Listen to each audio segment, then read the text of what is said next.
우리 시간 오늘은 마가복음 11장 말씀을 통해서 하나님의 은혜를 함께 나누기를 소망합니다. 간혹 중고등부 아이들을 가르치다 보면 뜻하지도 않는 그런 질문들, 때때로는 황당한 그런 질문들을 받게 될 경우가 간혹 있습니다. 그 가운데 하나가 오늘 우리에게 했던 본문의 말씀이기도 합니다. 어느 날 한 아이가 저에게 와서 하는 말이 목사님, 정말 예수님은 사랑이 많으시고 참 인자하시고 우리의 모든 필요를 도와주시는 그러한 분이시지 않습니까? 그런데 왜 성경에 이런 예수님이 기록이 되어 있습니까? 라면서 얘기한 것이 오늘 본문입니다. 그 친구의 표현에 의하면 왜 예수님께서 아직 무화과나무 때가 아닌데, 무화과나무에 열매가 맺힐 때도 아닌데 그 나무에 열매가 없다 해서 그 나무를 이렇게 저주하실 수 있습니까? 라고 얘기를 했었습니다. 그리고 이 친구가 평소에 좀 성경을 그래도 나름 읽는 그런 친구였는데 이어서 말을 한 것이 그 등장하는 예수님의 성전 청결 운동이 기록이 되어 있는데, 우리 한번 화면을 잠시 한번 띄워주시겠습니까? 오늘 제목의 타이틀에 있는 것처럼 저 가운데 있는 이미지처럼 왜 예수님께서 저렇게 화를 내시는지 자기는 잘 이해가 되지 않는다라는 질문을 한 적이 있습니다. 사실 이 성전 청결 운동은 사복음서에서 동일하게 등장하고 있는데 내용들이 조금씩 다릅니다. 그런데 그 내용을 다 하나로 합쳐보면 오늘 우리식으로 표현한다면 예수님께서 상을 엎으시고, 그리고 저 그림에서처럼 노끈으로 채찍을 만드셔서 사람을 때리시는 그런 내용이 기록이 되어져 있습니다. 그러니 평소 우리가 알고 있는 그런 사랑의 주님이라면 도저히 보여주기 힘든 그런 모습들을 보여주고 있기 때문에, 그래서 그 학생이 저에게 참 이 예수님은 잘 이해가 되지 않습니다 라는 질문을 했었습니다. 그리고 저 세 번째 그림처럼 열매를 맺지 못했던 그 무화과 나무는 그 다음날 완전히 말라져 버린 그런 모습이 성경에 기록되어져 있죠.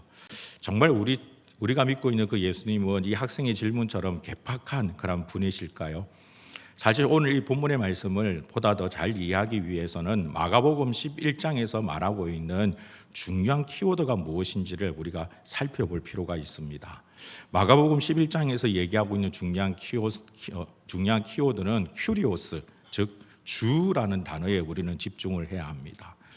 우리가 방금 다 읽진 않았지만 마가복음 11장에서는 과연 너의 인생의 주인은 누구냐? 라는 질문을 우리에게 네 가지 사건을 통해서 하고 있는 말씀이 마가복음 11장이기 때문에 그렇습니다.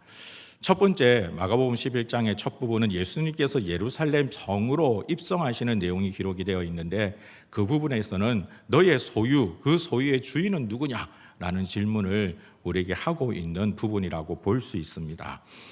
저 그림처럼 예수님께서는 예루살렘 성으로 입성하셨습니다. 많은 사람들이 모여서 자신의 겉옷을 그리고 나무를 꺾어다가 그 예수님 가는 그 앞에다 놓고 호산나 다윗의 자손이여 라며 환호성을 했습니다. 그런데 여러분, 저 그림에도 나와 있지만 예수님께서는 크고 좋은 그런 말을 타고 입성하신 것이 아니라 나귀 새끼, 그 당시에는 별로 볼품없는 그러한 짐승을 타고 입성하셨습니다. 그리고 그 과정에서 마가복음 11장에는 이런 기록이 있습니다. 3절을 보면 만일 누가 너희에게 왜 이렇게 하느냐 묻거든 주가 쓰시겠다 하라 그리하면 즉시 이리로 보내리라 하시니 라는 구절이 있습니다. 이게 무슨 내용인 거 아니? 예수님께서 제자들을 보내어서 나귀 새끼를 끌어오라 라고 얘기합니다. 그리고 누가 그것을 말리거든 뭐라고 얘기하라고 그럽니까? 주가 쓰시겠다 라고 말하라 라고 합니다. 그리고 그리하면 즉시 이리로 보내리라 라는 말씀이 처음에 기록되어져 있습니다. 이 나귀는 예수님의 소유가 아니었습니다. 제자들의 소유도 아니었습니다. 지금 제자들이 아는 지인의 집에 가서 나귀를 얻어오는 것도 아닙니다. 그저 주님께서 말씀하신 그곳에 가서 주인께서 쓰기를 원하신다. 그리고 즉시 보내는 과정이 처음에 기록이 되어져 있습니다. 소유의 주인이 누구인지를 우리에게 보여주고 있는 것이죠. 사랑하는 성도 여러분, 여러분이 가지고 있는 소유, 그 소유의 진짜 주인은 누구입니까? 아마 여러분들도 계좌가 있을 것이고 어떤 분들은 집을 가지고 계신 분도 있을 것이며 또 어떤 분은 자동차나 또한 기타 다른 것들을 가지고 계시는 분이 있을 것입니다. 그것의 진정한 주인은 과연 누구일까요? 내가 열심히 일해서 돈을 벌어서 산 것이기 때문에 나의 것일까요? 아니요. 성경은 말하기를 그 모든 것이 다 하나님의 것, 주님의 것이다 라고 말씀합니다. 그리고 그 주님께서 원하신다면 사랑하는 성도 여러분, 즉시 내어 드릴 줄 아는 자, 아까워하지 아니하며 정말 즐거운 마음으로 드릴 줄 아는 그런 귀하고 복된 성도가 되시길 주님의 이름으로 축복합니다. 두 번째, 오늘 우리의 말씀, 이 큐리오소에 대한 키워드는 시간의 주인이 누구인지를 우리에게 보여주고 있습니다. 조금 전에 우리가 읽었던 본문의 말씀이기도 하죠.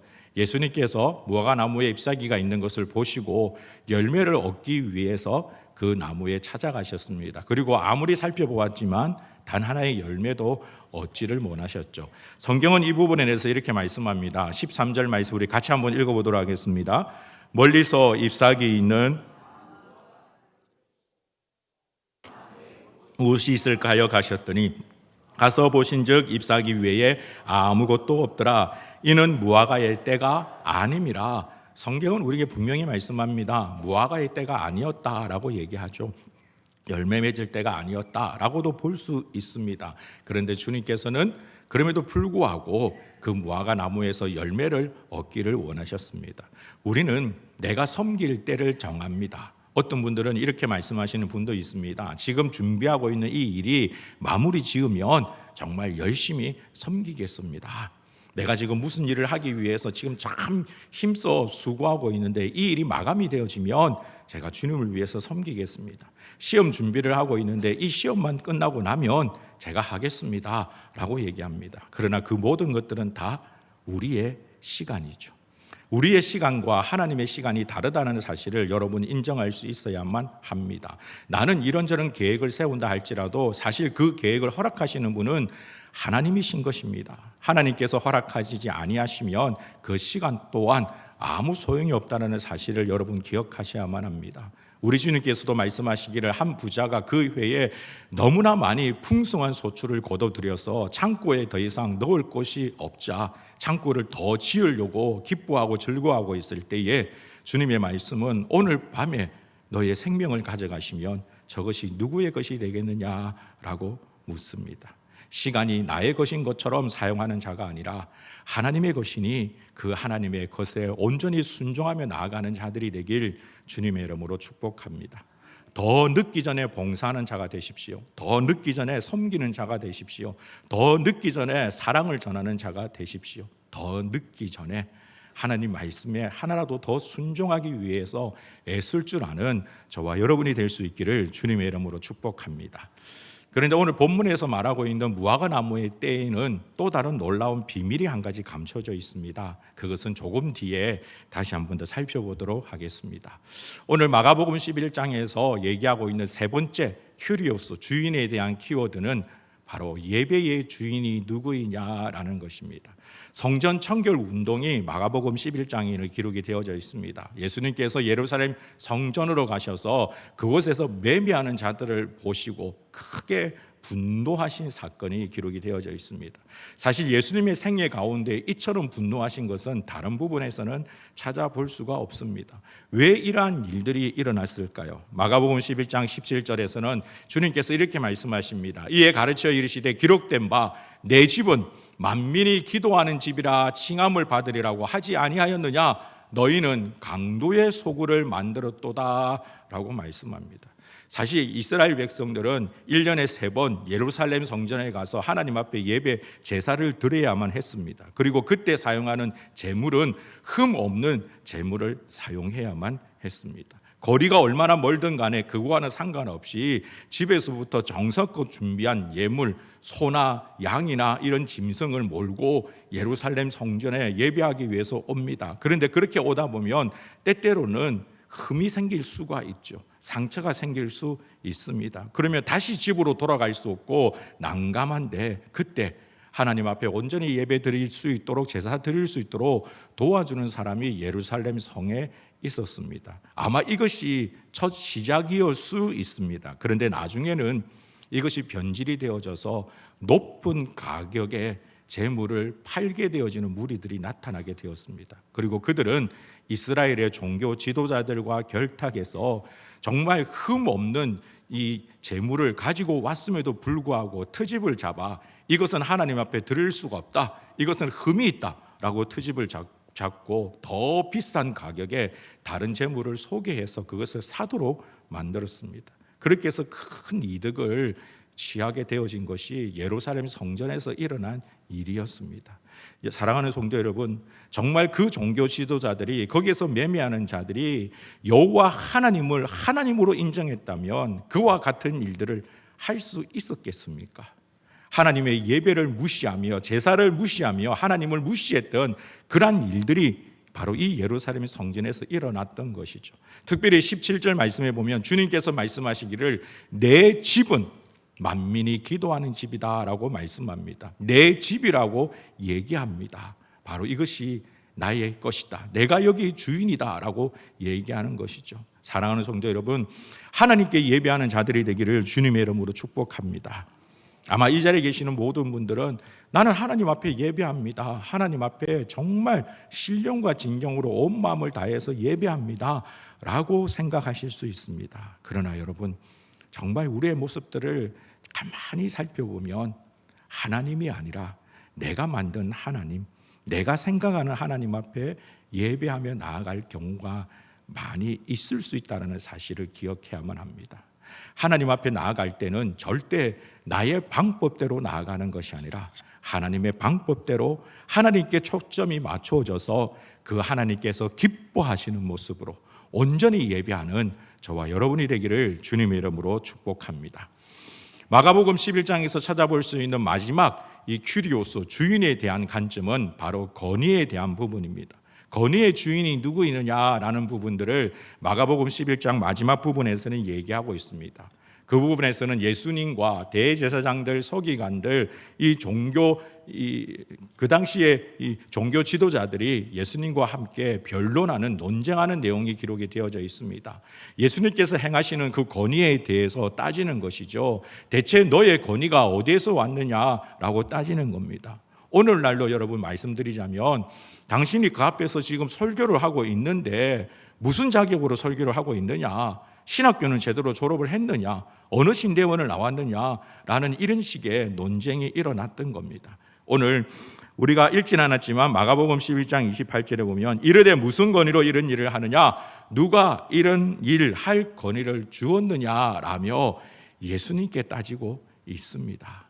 이것은 그 당시 종교 지도자들이 주님으로 말미암아 자기들의 이익이 줄어들자 나와서 얘기하고 있는 옹졸한 변명이기도 합니다. 그때 우리 주님께서 말씀하시기를 30절에 요한의 세례가 하늘로부터냐 사람으로부터냐 내게 대답하라 라고 도리어 역으로 질문을 하십니다. 그러자 그들이 당황하게 되어지죠.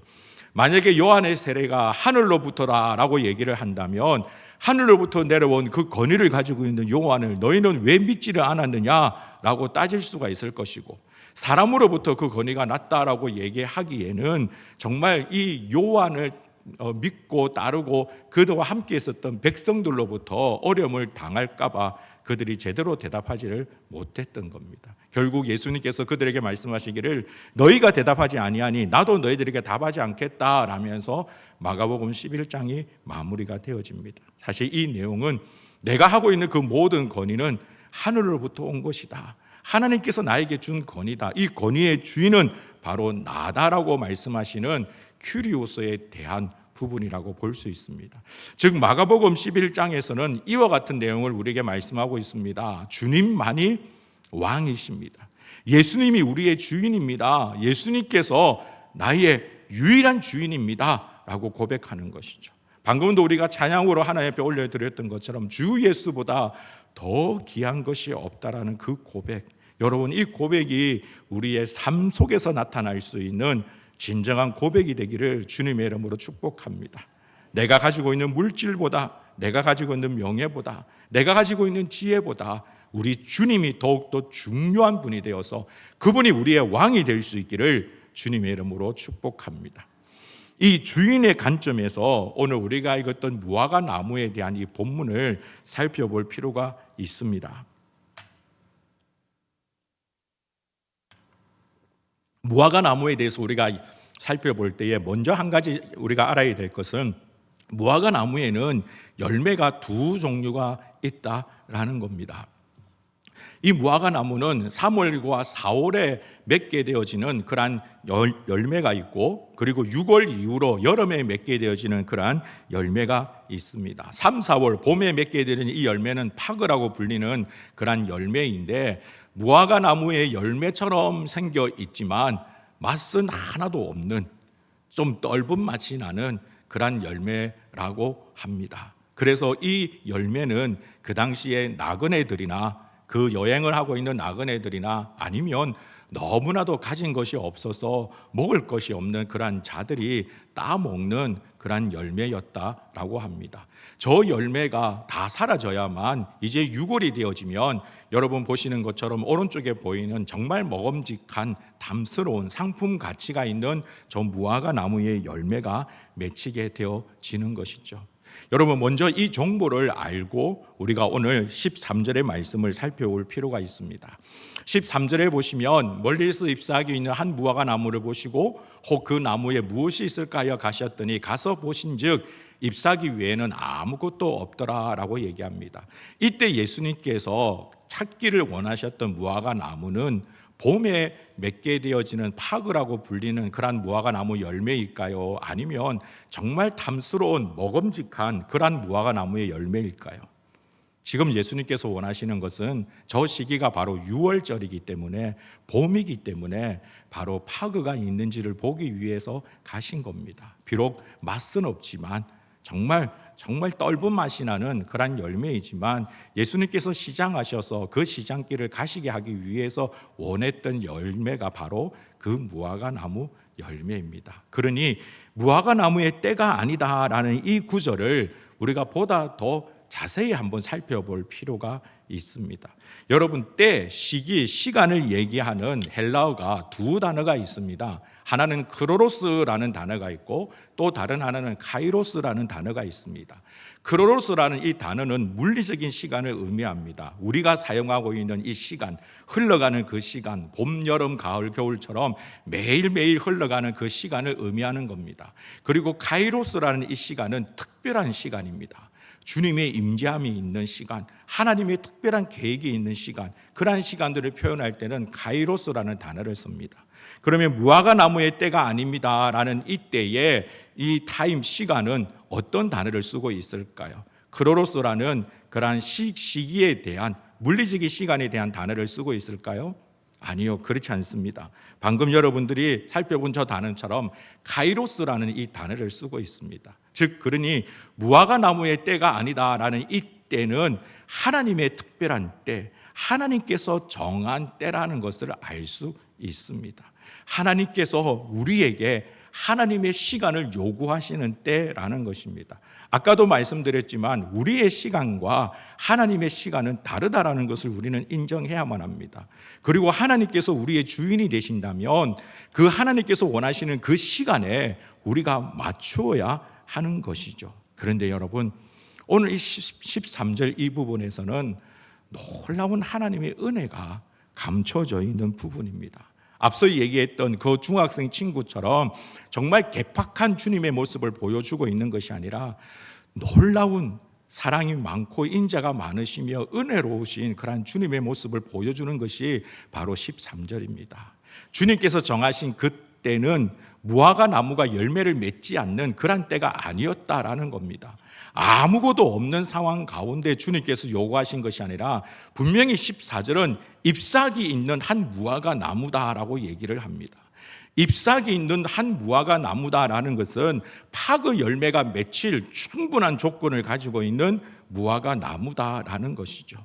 주님께서는 우리가 아무것도 준비되어 있지 않는 그때에, 우리가 정말 예비되어 있지 않는 그때에 우리를 부르실 수도 있습니다만 하나님은 결코 그렇게 하시지 않는다라는 겁니다. 우리가 충분히 준비할 수 있는 시간, 우리가 하나님 앞에 드릴 것, 열매를 준비할 수 있는 그 시간을 하나님께서는 우리에게 주시고 그에 따른 열매를 원하시는 분이 바로 하나님이시다라는 겁니다. 이것은 창세기 1장에서도 등장합니다. 하나님께서 아담과 하와에게 말씀하시기를 너희는 생육하고 번성하여 이 땅을 정복하고 다스리라고 하셨죠. 그런데 그렇게 말씀하시기 전에 가장 먼저 하신 것이 무엇인고 하니 그들에게 복을 주시며 말씀하셨습니다. 그 일들을 할 수 있는 능력을 우리에게 주시고 합당한 요구를 하시는 분이 바로 하나님이시다라는 겁니다. 그러므로 이 13절에 기록이 되어 있는 이 무화과 나무가 예수님으로부터 심판받을 수밖에 없었던 이유는, 그는 잎사귀가 있는 무화과 나무, 이 파그라는 열매를 맺힐 충분한 조건이 있는 그러한 무화과 나무였지만, 그럼에도 불구하고 열매가 없었기 때문에 그는 주님으로부터 심판을 받았다라는 것이죠.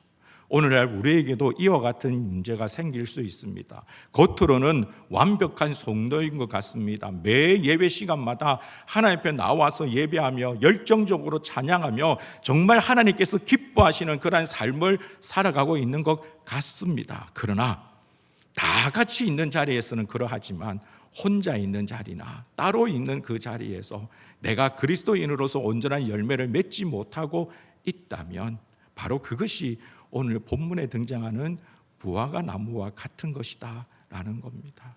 이처럼 열매가 없는 자는 하나님으로부터 심판의 대상이 되어질 수 있습니다. 그런데 여러분, 이 부분을 다른 관점에서 바라볼 때에 만약에 이 무화과 나무가 그 파그라는 보잘것없고 맛도 없는 그러한 무화과 나무 열매를 가지고 있었다면 어떻게 되었겠습니까? 정말 보잘것없는 그런 무화과 나무 열매이지만 만약에 그거라도 이 무화과 나무가 가지고 있었다면 아마도 주님으로부터 심판받는 것이 아니라 주님으로부터 놀라운 칭찬을 받지 않았을까요?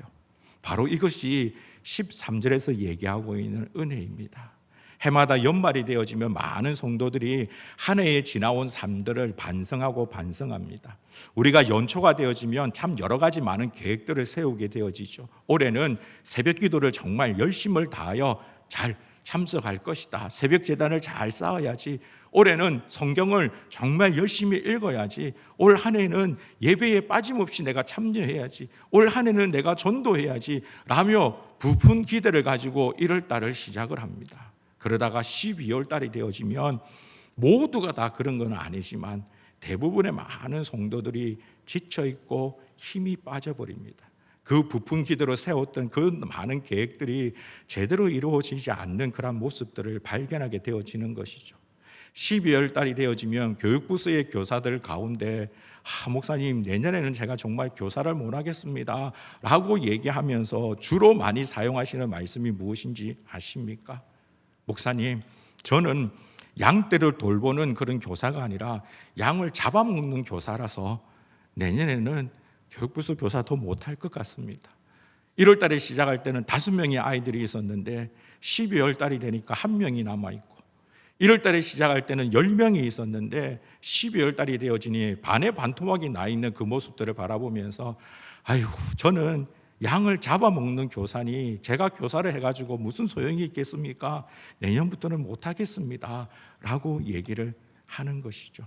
사실 그것이 많은 사람들이 살아가는 우리의 모습들이요, 우리의 짐이지 않습니까? 저도 올해가 시작이 되면서 세웠던 계획들이 여러 가지 계획들이 많이 있었지만 지금 가만히 곰곰이 생각해 보니 제대로 되어진 계획들이 거의 별로 없었습니다. 정말 올해 연초에는 기필코 내가 살을 빼보겠다라고 다짐하면서 부득이 노력을 했었거든요.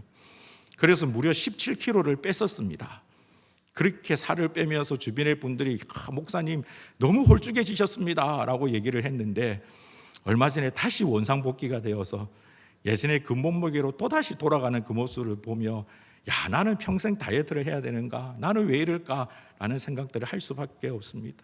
지금 또 다이어트를 시작해서 한 7kg 정도를 뺐는데요, 아침마다 제가 무게를 재어보면 야, 벌써 7kg나 빠졌구나 라고 생각이 들지만 거울을 보면 전혀 달라지지 않은 모습을 보면서 야, 이것도 다시 요요가 오지 않을까 걱정이 되기도 합니다. 사실 여러분, 이것이 우리의 모습이지 않습니까? 우리가 주님께 드릴 것을 생각해 보면 우리 손에 가지고 있는 것은 너무나 보잘것없습니다. 그런데 여러분, 주님께서 말씀하시는 것은 그러한 작은 열매라도 그러한 파그라도 너의 손에 있다면 그것으로 말미암아 기뻐하고 즐거워하고 우리를 인정해 주시는 분이 바로 주님이다라는 것입니다.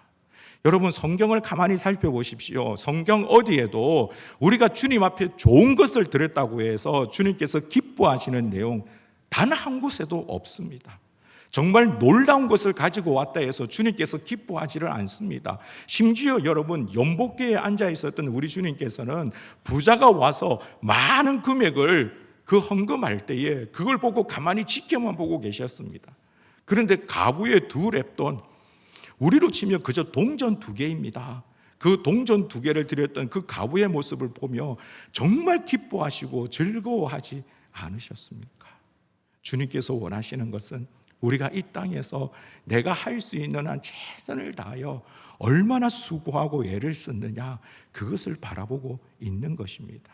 양을 잡아먹는 교사라고 해도 좋습니다. 내가 1년 동안 그 아이들을 위하여 정말 기도하며 하나님 앞에 매달렸는데 그럼에도 불구하고 반토막이 났다면 그것이 나에게 마음에 부담이 되어지겠지만, 오히려 우리 주님은 너가 수고한 것을 안다, 너가 힘쓴 것을 안다.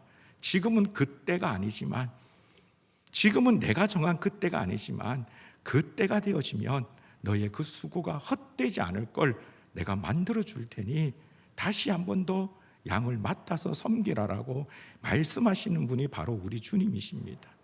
여러분, 그것이 성경에 어디에 기록되어 있는지 아십니까?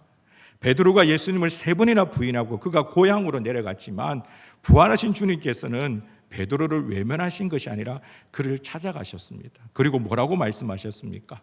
내가 나를 사랑하느냐? 내가 나를 사랑하느냐? 내가 나를 사랑하느냐? 라고 3번이나 물으셨습니다. 베드로는 예수님의 수제자로 알려져 있는 그런 자였지만 정말 처절하게 예수님을 배반했던 자입니다. 몰래 숨어서 배반한 것도 아닙니다. 많은 사람들이 보는 앞에서 공개적으로 예수님을 욕하며 저 사람과 나를 연관짓지 말라고 화를 내었던 자가 바로 베드로입니다. 그런데 그런 베드로를 향하여 우리 주님께서 하시는 말씀은 내 양을 먹여라, 내 양을 먹여라 라고 말씀하지 않습니까? 바로 이것이 우리가 믿고 따르는 우리 주님인 줄 믿습니다. 사랑하는 세계비전 우리 성도 여러분, 한 해를 마무리하시면서 여러분은 과연 어떠한 마음을 가지고 계십니까? 여전히 주님에게 미안한 마음을 가지고 계시지는 않습니까? 그러나 여러분, 우리가 하나님 앞에 예배 자리를 놓치지 않고 나와서 예배하기를 힘쓰며 기도의 자리에 나오기 위하여 힘쓰며 주님을 찬양하고 그 말씀대로 살아가기 위해서 애쓰는 그 모습만으로도 우리 주님께서는 충분히 기뻐하신다는 사실, 여러분, 이 놀라운 은혜를 누리는 자들이 되길 주님의 이름으로 축복합니다. 그리고 여러분, 진실로 이 은혜를 누릴 줄 아는 자는 내가 내년에는 지금보다도 더 좋은 열매를 드려야지, 내가 내년에는 올해보다 더 좋은 것을 드리기 위해서 애를 쓰는 사람이 되어야지 라고 다짐하는 성도가 될 수밖에 없습니다. 제가 아는 청소년 사역하는 한 목사님 가운데 이분은 특별한 은사가 있으셔서 정말 학교에서 포기한 소위 말하는 비행 청소년들을 찾아다니면서 그들에게 복음을 전하는 그러한 목사님이 계셨습니다. 그런데 이분이 하시는 말씀 가운데 참 놀라운 얘기가 있습니다. 그 비행 청소년들을 만나서 얘기해 보면 그들이 한결같이 얘기하는 것 중에 한 가지가, 세상의 모든 사람들은 나를 사랑하지도 않고 나의 말을 들어주지도 않고 내 말을 믿어주지도 않는다라고 얘기합니다. 사실 그 비행 청소년들이 하는 행동을 보면 그럴 수밖에 없습니다. 정말 속이고 남의 것을 빼앗고 정말 살아가는 그 모습들이 엉망인데 어떻게 그 말을 믿어줄 수 있겠습니까? 그런데 이 목사님은 그런 아이들을 만날 때마다 그 아이를 믿어줍니다. 전심으로 믿어주기 위해서 애를 씁니다. 한 번은 그런 일이 있었다고 합니다. 어느 한 비행 청소년이 소매치기를 하다가 잡혀왔습니다. 현장에서 잡혀왔습니다. 그런데 그 경찰서에서 이 친구가 나는 소매치기를 안 했다라고 계속해서 거짓말을 하는 겁니다. 그 부모님조차도 그 말을 믿어주지 않을 때에 이 목사님이 가서 그 아이를 안아주면서 경찰관에게 이렇게 말했답니다. 이 학생이 안 했다고 하니까 안 한 겁니다. 본인이 안 했다고 하는데 왜 그렇게 얘기합니까? 나는 이 아이 믿습니다. 이 아이 안 했습니다. 안 훔쳤습니다. 라고 계속해서 그 아이의 편을 들어줬다고 합니다. 시간이 지나고 난 다음에 이 아이가 놀랍게 변화되었는데 그 변화된 이유가 다른 이유가 아니라 이 세상에 내 말을 믿어주는 사람이 한 명이 있구나. 단 한 명뿐이지만 그래도 정말 내 말을 믿어주는 사람이 있구나. 내 말을 믿어주는 사람이 있기 때문에 내가 이 모습에서 달라져야 되겠다. 내가 이 모습에서 바뀌어야겠다 라고 부단히 노력하면서 바뀌어져 나가는 모습들이 있더라라는 것이죠. 여러분, 하나님께서 그럼에도 불구하고 우리를 사랑하신다라는 그 믿음의 고백이 있다면 날마다 나는 안 돼, 나는 할 수 없어, 나는 아무것도 아니야 라고 포기하는 것이 아니라 그 하나님 때문에 다시 일어나는 자일 줄 믿습니다. 넘어지면 또다시 일어나면 되는 겁니다. 가다가 주저앉으면 잠시 쉬다가 다시 일어나면 되는 겁니다. 또다시 실패하였다 할지라도 그 자리에서 다시 일어나면 됩니다. 왜냐하면 여전히 하나님께서는 우리를 사랑하시고 여전히 하나님께서는 우리를 바라보고 계시며 여전히 하나님께서는 나보다 더 잘난 사람, 나보다 더 멋진 사람을 찾아서 그와 함께 일하기를 원하시는 분이 아니라 여전히 나와 함께 일하기를 원하시는 분이 바로 하나님이시기 때문에 그렇습니다. 그 하나님께서 지금도 말씀하십니다. 우리 세계비전교회 오늘 이 자리에 예배드리는 여러분들과 함께 주의 크고 놀라운 일들을 하기를 원하십니다. 올 한 해도 정말 하나님의 은혜 가운데 수고하고 애쓴 여러분, 정말 그 모든 영광을 하나님 앞에 올려드리며 다가오는 2026년 내년에도 그 하나님으로 말미암아 더 놀라운 꿈을 꾸고 더 큰 곳을 바라보며 더 멀리 내다보며 그래, 나는 또 넘어질 수 있고 나는 또 쓰러질 수 있고 나는 또 실패할 수 있지만 나에게는 든든한 뒷배가 있으니 그 하나님으로 말미암아 다시금 일어나서 다시금 기다가 다시금 걷다가 다시금 뛰어갈 것이라고 다짐하는 우리 세계비전교회 모든 성도가 되시길 주님의 이름으로 축복합니다.